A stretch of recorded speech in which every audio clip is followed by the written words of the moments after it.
धइल रहे जीरा मरीच छूट गइले राजा जी आ करू के भक में पिपर मिंट के तेलावा छवक दिहनी राजा जी अरे करू।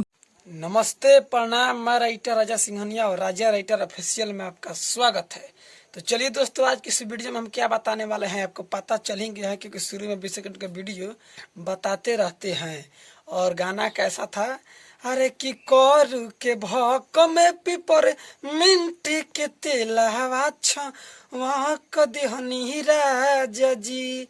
तो दोस्तों, आपको पता चल गया है कि नए सिंगर के लिए गाना लिखा गया है, फुल और फ्री गाना है। तो प्लीज़ इस वीडियो को काटिएगा मत, अभी आपको हम समझा रहे हैं, उसके बाद में हम गाना को स्टार्ट करेंगे। तो पहले हमारा बात को समझ लीजिए, उसके बाद में हम गाना को स्टार्ट करते हैं, ठीक ना। तो देखिए दोस्तों, जहाँ डॉटो डॉटो करके एक लिखे हैं वहाँ आपको एक बार ही गाना है दोस्तों। जहाँ डॉटो डॉटो करके दो लिखे हैं वहाँ आपको 2 बार ही गाना है। तो चलिए, ये तो पता आपको चल ही गया है। आपको एक और बात बता देते हैं, ये तो बात चल ही गया है। जहाँ डॉटो डॉटो करके 2 लिखा है वहाँ 2 बार गाना है, जहाँ डॉटो डॉटो करके एक वहाँ 1 बार ही गाना है। और एल्बम का नाम क्या रहेगा कि करू के भक में पिपरमेंट के तिलावा छमक दिहनी राजा जी, ठीक है। ये तो हो गया। उसके बाद में अभी तक दोस्तों हमारे चैनल को सब्सक्राइब नहीं किए तो प्लीज़ सब्सक्राइब कर लीजिए और घंटे को दबा दीजिए।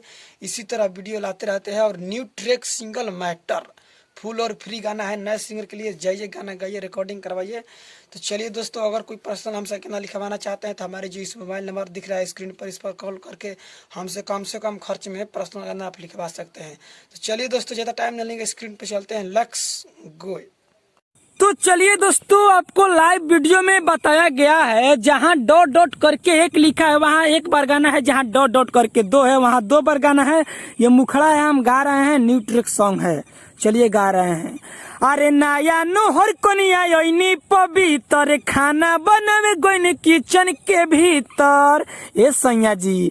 अरे नया नोहर कनिया योनी पवित्र खाना बनावे गोइन किचन के भीतर।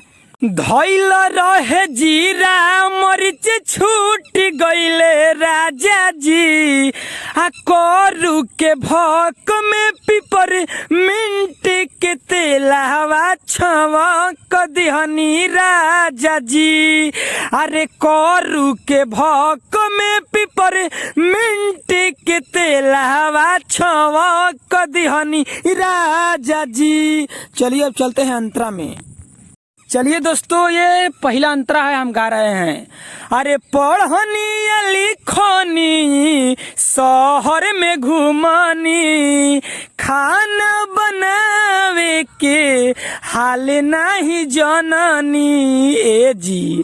अरे पढ़नी लिखनी शहर में घूमनी खाना बनावे के हाल नहीं सीखनी। यह देखी सासू जी खिसियाइली बड़ी राजा जी आ करू के भक में पिपर मिंट के तेलावा छवक दिहनी राजा जी अरे करू के भक में पिपर मिंट के तेलावा छवक दिहनी राजा जी। चलिए अब चलते हैं दूसरा का अंतरा में। चलिए दोस्तों, ये दूसरा अंतरा है, हम गा रहे हैं। अरे खूब ननदी ताना मारे भीरी उआई के लाग जान ले ली कही के हमारा भाई के।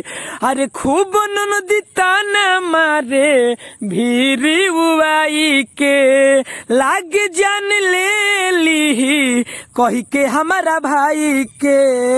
खाए बैठल रहे सब कोई भड़क के गइले राजा जी आ करू के भक में पिपर मिंट के तेलावा छवक दिहनी राजा जी अरे करू के भक में पिपर मिंट के तेलावा छवक दिहनी राजा जी।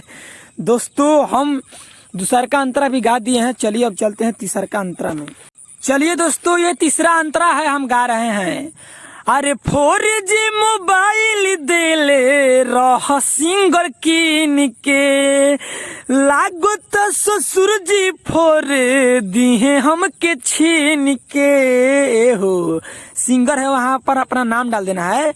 अरे 4G मोबाइल देले रह सिंगर कीन के, लागो त फोर दिहे मोबाइल ससुर जी छीन के।